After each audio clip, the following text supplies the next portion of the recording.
आज हमारी यात्रा पहुंची है ताजपुर। और ताजपुर में ये मोडेस्टी स्कूल है जो ताजपुर का पहला एफिलिएशन स्कूल है, जहां बच्चों को पढ़ाने के लिए सरकार की देखरेख में ये स्कूल चलाया जाता है, जिसके लिए सरकार से लाइसेंस लिया जाता है पढ़ाने के लिए। और यहाँ के जो संस्थापक हैं, इनसे हम बात करेंगे। आज जो रंगोली का भी प्रोग्राम स्कूल में हुआ है और उसके बाद यहाँ की जो शिक्षा व्यवस्था है, इसको लेके क्या कुछ कहते हैं। सर, आज जो रंगोली का प्रोग्राम हुआ है आपके स्कूल में, और ये पीछे हम देख भी रहे हैं कि बहुत सारे बच्चों ने मेहनत करके जो अभी अंतरिक्ष में यान भी गया है, इसरो का डिज़ाइन भी बना हुआ है, तो क्या इस रंगोली का संदेश है, बताइएगा ज़रा। सबसे पहले इंडिया की आवाज़ आप तक के सभी दर्शकों को धनतेरस, दीपावली और छठ की हार्दिक शुभकामनाएं। जहाँ तक रंगोली की बात है, ये बच्चों के अंतःमन और उनके भविष्य में उनके द्वारा किए जाने कार्य का ये एक मात्र प्रतीक दर्शन जैसा है।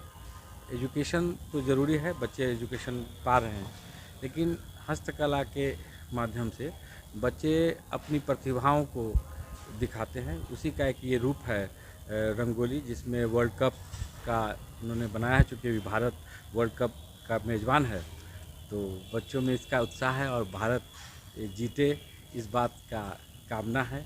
और इसरो के सभी वैज्ञानिकों को एक तरह से उनके सम्मान में ये बच्चों ने रंगोली बनाई है कि जो हमारे वैज्ञानिक हैं, जो हमारे देश के लिए चंद्रयान बनाए और सफलतापूर्वक उसका लैंडिंग कराए हैं, तो उनके प्रति ये एक उनकी भावना है। ये मतलब ये कहा जाए कि कलाकार अपने मुंह से न कहते हैं कोई बात और इसको रंगोली के माध्यम से बताते हैं। बिल्कुल सही कहा आपने कि कलाकार किसी न किसी माध्यम को ढूंढ लेता है अपनी बात को कहने का।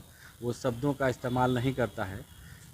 चित्रकार अपने चित्र से, फोटोग्राफर अपने फ़ोटो से, नृत्यकार अपने नृत्य से, गायन वाले अपने गायन से, इस शैली से अपनी बात, अपनी भावनाओं को पहुंचाते हैं। और इसी स्किल्स को जगाने के लिए हम लोग हर साल इस तरह का एक प्रतियोगिता बंद करते हैं, जिसमें बच्चे बढ़ चढ़ कर हिस्सा लेते रहे थे। लेकिन अब एफिलिएशन भी आपको मिल चुका है, तो क्या कुछ शिक्षा की व्यवस्था में आपने तब्दीली की है या फिर उस कमियों को आपने ढूंढ के उसको ख़त्म करने का काम किया। देखिए, CBSE 12 तक हमें एप्लीकेशन मिला है, जो ताजपुर प्रखंड में पहला स्कूल है। और ये हम लोग के लिए बड़ा गर्व की बात है कि ताजपुर में पहला school doctor Mukteshwar Sinha modesty school up to +2 तक है। और इसमें सबसे ज़्यादा जो फ़ायदा होने वाला है वो इस बात से कि जो बच्चियाँ 10th के बाद नहीं पढ़ती थीं या फिर वो कॉलेज नहीं जा पाती थी, तो उनका एक तरह से घर में बंद के रह जाना होता था। तो वो सबसे ज़्यादा फ़ायदा यहाँ की लड़कियों को होगा, जो 12th तक स्कूलिंग कर सकेंगी। उसके बाद वो ग्रेजुएशन के लिए कॉलेज में जाएंगी। तो जो उनका 10th तक होने के बाद यहाँ बंद हो जाता था, वो अब 12th तक तो पक्का होगा। एक चेंज तो ये आएगा। दूसरा कि चूँकि ये CBSE के बेस्ड पे है, तो वो सारी सुविधाएं जो हम पहले उतना नहीं कर पाते थे, जैसे हमारे यहाँ भी फिजिक्स लैब है, केमिस्ट्री लैब है, बायो लैब है, मैथ्स लैब है, म्यूजिक का वो हो गया, हमारे यहाँ लाइब्रेरी नई बन गई। और उसके बाद हमारे जैसे शूटिंग का एक शूटिंग रेंज बना हुआ है।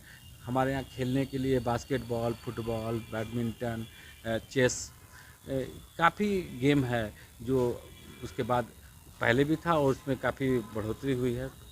तो ये सब बेनिफिट हुआ है। और दूसरे के एक स्किल टीचर, चूँकि एक नॉर्म्स है कि इसमें बिना ट्रेंड टीचर अब आप नहीं रख सकते, तो वो एक नॉर्म्स है जिसको हम फॉलो कर रहे हैं। तो स्वाभाविक है कि एजुकेशन का भी लेवल काफ़ी अच्छा हो।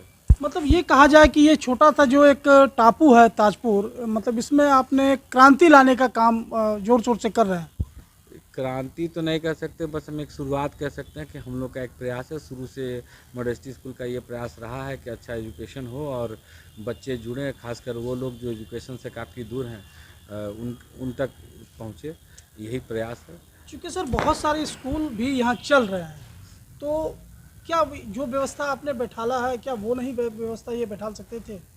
नहीं, सभी लोग कर रहे हैं, अपने अपने हिसाब से सब लोग कर रहे हैं, और जिनकी जितनी क्षमता है उसके हिसाब से कर रहे हैं, और सभी स्कूल अच्छा काम कर रहे हैं। इसमें कोई भी स्कूल ऐसा नहीं है कि ये कहा जाए कि वो ऐसा, हाँ सुधार की ज़रूरत है। जैसे जैसे सुविधा बढ़ेगी वो लोग भी करेंगे, और अब तो एक लैंडमार्क है तो सबको भी लगेगा कि और ताजपुर में अब कई स्कूल हैं, यहाँ पर एफिलेटेड होगा, तो ऐसा कुछ नहीं है। चलिए, बहुत बहुत शुक्रिया हमसे बात करने के लिए सर आपका। एक बार फिर आपको और आपके सारे दर्शकों को बहुत बहुत